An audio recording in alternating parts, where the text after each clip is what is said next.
Insurance commissioner is now announcing new laws that plan to protect homeowners. This comes after thousands in the state were forced to look for new insurance policies. Fox 44's Anam Siddiqui joining us live now from the newsroom with those details. Anam?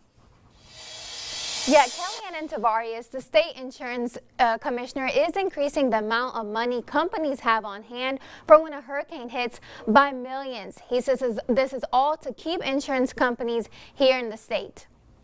In June, nearly 90,000 Louisiana policyholders were left with no home insurance. Louisiana Insurance Commissioner Jim Donelon says to prevent this from happening again, the state is asking property insurance companies to increase the amount of money they have on hand starting in August. Companies are now required to put up to $5 million by 2026 and $10 million by 2031.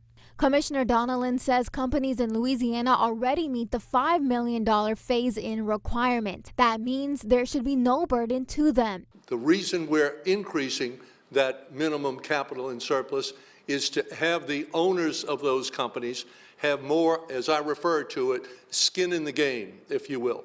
More of their own money on the table. Some Baton Rouge area independent agents say the increased surplus would deter companies coming to Louisiana. But Donelon says this law will allow companies to be able to afford reinsurance.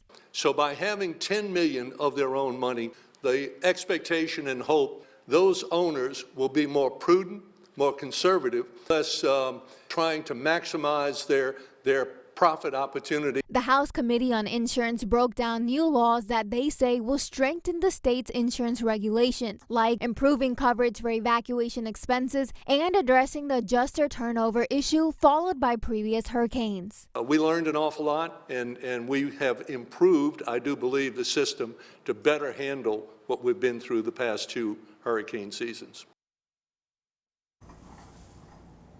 The insurance commissioner says thousands of homeowners are still looking for home insurance, and a lot of them are going through the state-run program called Louisiana Citizens. He says their website are experiencing some technical difficulties, so in the meantime, check with your agent to make sure you're still insured. Anam Siddiqui, Fox 44 News. All right, thank you so much, Anam. Meanwhile,